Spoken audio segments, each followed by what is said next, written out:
begin to see some nicer conditions for the next couple of days, but then the farther we go into next week, that is where we see the potential of temperatures heading back upwards again. If you've never been here before, again, this is our live online video weather blog to where you can ask questions if you have any ideas about something going on with the weather here in this area: southeast Tennessee, north Georgia, northeast Alabama, and extreme western North Carolina. That's the News 12 viewing area. But if you have a question about anything else out there, go ahead and drop it into the comments section. Chat function available on YouTube. We're watching that to see what's going on. And of course, if you have any more questions about anything on Twitch, go ahead and send it in, and we'll see what we can do to answer your question. Let's go ahead and get going and see if we had any improvement in the situation over the weekend. Well, we did manage to pick up a little bit of rainfall. Not by much. We managed to pick up somewhere around 0.05 of an inch, which brings us over to just over 1/10 of an inch for the month, which means we need 2.19 just to catch up to where we should be. That improved a bit of our precipitation deficit into and around the year for Chattanooga, but we are now pushing 7 inches behind normal, and a good possibility by Wednesday, if we don't get anything else, and it doesn't look like we're going to, we could see about 7 inches worth of deficit here. 89 the high temperature, just below our normal of 90. 70 the low temperature, just spot on there. Should be a little cooler into tomorrow. Definitely beats the record high of 103 set back in 1936, and you know you're in the thick of summertime when the coolest of the cool temperatures you can get is only in the low 60s. That's as cold as it has ever gotten in normal time frame in the history of this area. 61 is as close as you can possibly get. So if we manage to make our way into the 60s tomorrow, that will be about as close as we have really ever gotten in the semi-near future out there. So that would be nice to be able to see. Okay, ignore the rain and thunder. That's not supposed to be here. It looks like the automatic forecast update did not kick in, but temperatures will be on the mild side tomorrow, very much looking nicer than what we could have at this time of the year. Not seeing a lot of problems right now. Again, decently quiet on the Island Cove Marina and Resort camera from the EPB Fiber Optics WeatherCam network. Again, downtown, Sylvester the Spider smack in the middle of the screen on the Bailey's Heating and Air camera, but pretty dry off to the south and west. Looking west, a little hazy, but not bad. Plainview Outdoor Advertising camera from the area at 153 and 64 overlooking the airport. News 12 Studios overlooking Broad Street and the north flank of Lookout Mountain on the Patriot Concrete camera. We were seeing the potential for a decent amount of backups earlier, and as of right now, very quiet traffic at 2475 around the junction there in south central Chattanooga on the Tomahawk Crane and Rigging camera. Chattanooga Theater Center, again, a few folks, a lot of folks, in fact, out and about on the footbridge. A few folks out and about at Coolidge Park for tonight. Beautiful night to get out. It's warm and it is dry, so that's kind of nice. Should have been a good sunset on the Chattanooga Zoo webcam, Erlanger Hospital, right along 4th Street, and looking back to where there was a sunset not too long ago. Temperatures at this time, again, back in the mid-70s, much nicer than what it was just about a week or so ago, so not doing too bad there. Let's take a look and see what's going on with the big picture, which again, little, if anything, really showing up. We do have a cold front down to our south, and that has again dropped a lot of cool, dry air down that direction. We continue again to see the potential for more of this dry air sitting in, and as we do, if I can get this to behave properly, there's our front area of low pressure rotating counterclockwise, high pressure just a little farther up toward Hudson Bay. These two systems working together to escort in that drier air off the Great Lakes and down our direction, which is helping our conditions here immeasurably. So looking very nice. Next couple of days, again, kind of cool. Temperatures in some areas could make the mid to upper 50s for low temperatures into overnight. And then as we go toward Tuesday, temperatures again upper 80s, lower to mid 80s, even a few of those showing up. Wednesday morning, 50s and 60s, 70s down toward Atlanta, lower to mid 80s for Wednesday. That's about as good as it gets for us. And then after the 50s and 60s on Thursday morning, we're going to head back upwards into the high 80s. And then we get into Friday morning, not quite as cool, still very comfortable, and that is where we see the hotter temperatures start to make their way back up again, mid to high 80s. And then after that, we start to get some rather toasty conditions coming on through as we go into the next several days. So for tonight and into tomorrow, should be mainly clear skies out there, and as of right now, not seeing that much in the way of any changes. We should be rising back to near normal on Friday, and then we go through the lower to mid 90s. Not seeing, again, any record high temperatures, so that's some good news. But again, for right now, we are going to be looking at hotter conditions heading back our direction. So get prepared for that, but enjoy this while you are able to, because this at this time of the year is some of the more pleasant weather we could hope to have right smack in the middle of summertime. So it would be nice to be able to see at least a little bit of some even cooler temperatures. 70s would be nice. I got no argument with that, but it would be possible that we could be seeing less nicer conditions in the near future. Low temperatures heading back up into the mid to upper 60s, and then we get, again, temperatures back in the lower to mid 90s. So that will continue, again, for the foreseeable future. Not getting anything else in here in the way of any chance of rainfall anytime soon. The next 10 days, even past this forecast, look to be pretty dry, and that's not good news for us at this point. We need a lot more help where that rainfall is concerned. All right, going to take a quick check into the Atlantic and see what's going on with Ernesto. It is still a hurricane, even at 10 o'clock Eastern time. It is now just passing the Canadian Maritimes, just about ready to launch itself off into the North Atlantic, going south of Greenland and eventually curving over toward the British Isles about a week or so from now. But winds inside this storm, even though it is getting a lot more disorganized, we're seeing a lot of dry air. It looks like starting to wrap around this storm. Notice that the clouds break up right here, and we see this dry intrusion starting to make its way through. So that means this storm is going to be weakening into the overnight period. It probably will be a hurricane by this time tomorrow into around early portions of, Tuesday evening. Could still be a hurricane. But after that, it's probably going to be a tropical storm, or at least a post-tropical cyclone, as they are being called now. Now, what else is going on out there? When you have the one storm that everybody's been laser focused on for a while, it's always a good idea to look out and see what else may be coming your direction. As of right now, the Atlantic will be, again, very quiet. So we have not much going on here. We'll talk about why in just a little bit. A little further back toward the west into the eastern Pacific, we have number 1, 2, and 3 areas of development that could be a possible problem. So that is where we are going to see the potential for some concern, especially as we look out toward the area around Hawaii. These storms continuing to make their way, and right there in the middle, that right there is Tropical Storm Gilma, winds of 60 miles per hour. So we have a tropical storm and we have 3 disturbances. So the Pacific, very much on the active side. Yes, these systems are making their way toward the north and east, and it looks like it's going to be meandering pretty slowly. Good chance of development. So looking all the way out toward the Hawaiian Islands, there could be some disturbances that develop into stronger storms, and that's something we'll be watching with a big deal of interest, especially if they start getting closer to around the Hawaiian Islands. We'll keep you updated on that.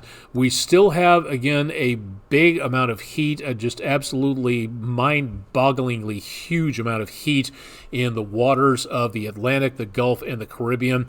Any storm system that wanders over this is going to be subject to rapid intensification. Excuse me. It is possible that anything over 80 degrees, as those storms go over that particular warm water, they can absorb more water vapor and they can get stronger much quicker. Again, rapid intensification, or RI, can occur. So this is where we could see, again, the potential for more development and more problems in the next several days and weeks. Now, here's what we are also seeing at this time is there's not that much in the way of dust over portions of the Atlantic. The Gulf, the Caribbean's got a decent amount of dust at this point. But as we look back farther toward the east, we're starting to see, again, numerous pulses of dust and some what looks to be some pretty strong layers of dust by the end of the week, making its way out and over portions of the Atlantic. Now, what does this mean? This is a totally natural phenomenon. This is where we see the dust make its way over the ocean and become a fertilizer for the areas of the rainforests of South America. So this right here is exactly what usually happens. But this dust also has another benefit in that it blocks sunlight from doing anything to the oceans, as in heating them up. So that in and of itself is very good news. Remember, though, in pockets like these, right in through here, on the southern side of this dust, is where Beryl formed, just right in that very neat corner pocket area, and that is where we could see another storm develop, drift, and move along with those particular pockets of less dry air. So it is possible we could get more dust, yes. It is possible that most of the ocean will not see anything in the way of tropical storms, possibly for the next week or so, as we start to see more of these pulses of dust make their way over the ocean, and that should help to drop the amount of storms. But it may also do a very good job of collecting energy in the ocean surface, which means we may see the potential of more storms later on, because we are not seeing that many storms right now. So we're just kind of biding our time to see what goes on. Even if we were to stop with the amount of storms that we have had so far, that in and of itself would not exactly be the best current situation that we may see with this. And the idea at this point is, because of the fact that we have the opportunity to get all this energy out there, it's called accumulated cyclone energy, or ACE. We've talked about this before.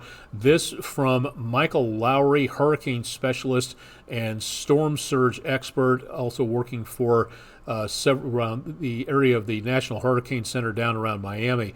Tropical activity so far in 2024 in the dark blue line is the third highest in the satellite era, that is since 1966. Even average activity from today forward would yield a hyperactive hurricane season.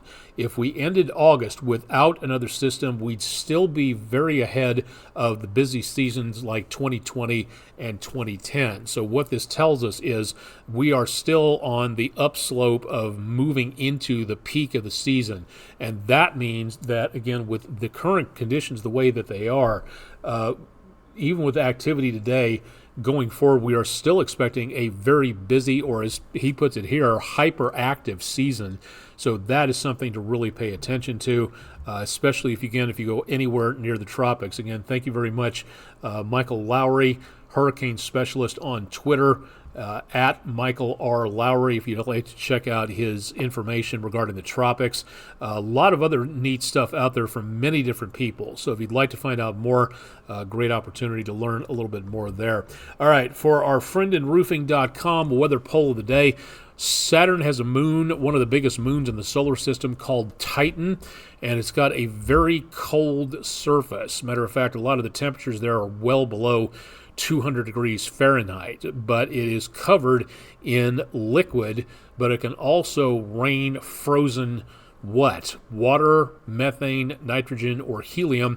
And the bulk of the answers, correct answers, was methane, and 74% of you got that. So thank you very much for playing along with our friendinroofing.com weather poll of the day. If you'd like to see more, please head to our website, wdef.com/vote now. Coming up into tomorrow, very interesting poll about why young people are going to the polls, and it has to do that a lot of them are inspired about the idea of doing something about climate change. I'll save the rest of it. Don't want to give away too much. Got to remember spoilers. More about what's going on in the tropics and how it is affecting voting in the United States. That's coming up tomorrow on our friendinroofing.com weather poll of the day. So please stop by and cast your ballot on that. Okay, if you've never been to the National Weather Service before, or a National Weather Service, it's very rare for them to hold an open house. Skywarn meetings are usually held off-site so they can get more people involved. There are times where they get law enforcement, media and press personnel like myself to come and visit to have a workshop about how we can do things better. But if you've never been to a National Weather Service open house, they're very rare, as I said, and again, this is a good opportunity to learn more about what NOAA does. If you'd like to find out more, a lot of people are saying, well, all NOAA does is talk about climate change, and they do it too much, so if we get rid of NOAA, we'll get rid of climate change talk, and therefore the problem will be solved, and no one will have to mention it again. Well, that's a very short-sighted way of doing things, and no, that is not going to solve the problem of climate change. And yes, climate change is a problem. Humans are mostly responsible for that, but again, just canceling out, according to several political personnel's master plan, getting rid of NOAA will solve all the problems about climate change, because then nobody will ever talk about it. But that's, again, one of the worst ideas I've ever heard politically or scientifically in my entire professional life. So if you'd like to know more about what NOAA does, the National Weather Service is under the umbrella of NOAA, which is under the umbrella of the United States Government Cabinet Agency level Department of Commerce. So if you'd like to know more about where they get their data from, how they run their office, ask and work with other agencies, core partners, again, law enforcement, local media, things like that. Meet the meteorologists and personnel, the hydrologists, the specialists. Learn how they issue products and warnings, the information that NOAA collects under the National Weather Service, radar data, all that type of information can go to enhance your life, my life, and keep all of us safer. And that's a good portion of what NOAA does under the National Weather Service. This is coming up September 28th. That's a Saturday. That's almost a month away, just shy of about 5 weeks, 10 a.m. to 2 p.m., weather.gov/MRX. So if you'd like to know more about that, head to our website or their website, wdef.com/weather, and you can find it by scrolling right down beneath the information on what goes on. Speaking of climate change, things are not getting better and will not continue to get better until we really start working on how we can keep everybody safe. Today was a very bad day in Iraq. Started off with a record high minimum temperatures in Rafi, Iraq. Hope I'm saying that correctly, or Rafi. 99.8 degrees was the record high minimum. That is how cool it got in parts of northern Iraq today. In southern Iraq and in Kuwait, the high temperatures, all-time record high temperatures blown away in this area. 123 in Basra in Iraq, 124.5 in Jarrah in Kuwait, just next door, right down toward the area of the Persian Gulf. All this information courtesy of Extreme Temps on Twitter, where you can see a very detailed look at what climate change is doing and what kind of an effect it is having on our planet. And more hot temperatures like this are going to be coming over the next several months, years, and decades, unfortunately. So it would be nice to have some good news, but so far we haven't really had all that much. If you've taken pictures like we have shown you before on our picture of the day and think you have what it takes to be a worldwide champion of taking pictures, the World Meteorological Organization holds an annual calendar photographic competition each year, and the deadline for entry is coming up September 1st. So if you've got a picture that you think would be stellar enough for their calendar for the year upcoming, go ahead and get to WMO.int and find out the rules. It has to be a certain size. It has to be a certain format. And if you get yours in, if you win, you don't get any money, but to get your picture featured on a calendar that's distributed worldwide, that's pretty cool, you got to admit. These pictures from some of our News 12 viewers. So if you would like to know more, again, their website, WMO.int.